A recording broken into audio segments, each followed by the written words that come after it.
Welcome to Taste the Word with Fanie Myburgh. Let us get a taste of God's Word.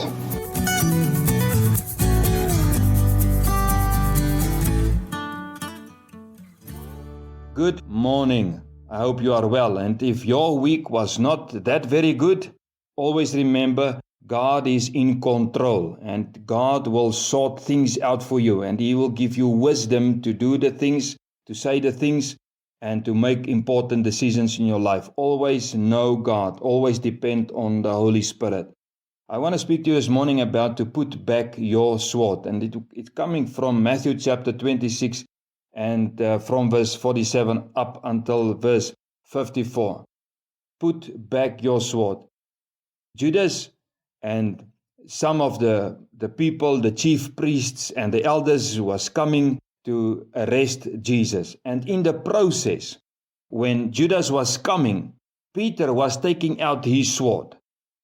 And he cut off, verse 51 says, at that moment, one of those with Jesus reached out his hand and drew his sword. He struck the high priest's servant and cut off his ear. That was Peter. Verse 52. Then Jesus told Peter, Peter, put your sword back in its place, because all who take up the sword will perish by the sword. Or do you think that I cannot call on my Father, and He will provide me here and now with more than 12 legions of angels? How then would the scriptures be fulfilled that say, it must happen this way? You know what I want to say to you this morning, for this weekend, for the rest of next week, the rest of your Christian life.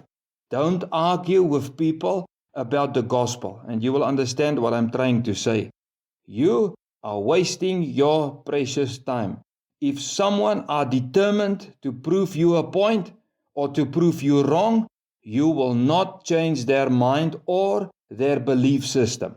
Yes, sometimes in searching the scriptures, between Christians especially, and sometimes between unbelievers who read something, they come to you, in searching the scriptures and in the process of trying to understand it, we as Christians and sometimes with other unbelievers, we hit each other with friendly fire, but it always needs to be done in love.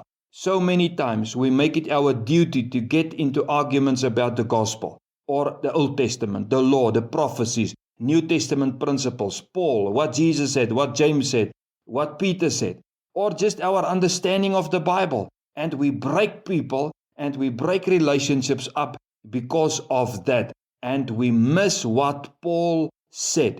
What did Paul say? 1 Timothy chapter 6 from verse 3 up to verse 11. I just want to take out portions for you to understand. Paul said to Timothy, Timothy, if anyone teaches false doctrine, now you must be very careful. You know what it creates? Verse 4, the second part of verse 4. It creates envy, quarreling, slander, evil suspicions, and constant disagreement. Now Paul says, he gives us good advice.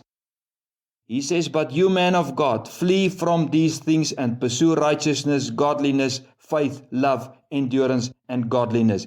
You see what arguments is doing? It breaks relationships.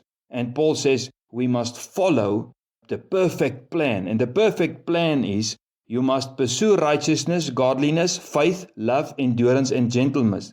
So does it mean now you have to shy away from the truth? No, you stand on the truth as on a solid rock, who is Jesus, immovable, with wisdom, as Paul teaches us. Now Paul actually says, he says we must flee from those who want to argue about the things of the Spirit. And Jesus said to Peter, Peter, listen, put away your sword, put back your sword. Don't fight with people about the Christian things, about Jesus Christ. And if words fail, you know what? Present the truth with a life of righteousness and godliness. Pursue faith. And whatever you do, present the gospel with love and don't get tired in doing so. And do it with a gentle spirit. Please, let's do it with a gentle spirit. And this last thing, remember, God is the one who brings growth. Paul also said it. I think it is somewhere in Corinthians. At this moment, I can't remember. But God is the one who brings growth. You just sow the seed. That's all you have to do. Don't argue. So, are you a man or a woman of God? You say, yes, let us follow the example and the advice that Jesus and Paul is giving us.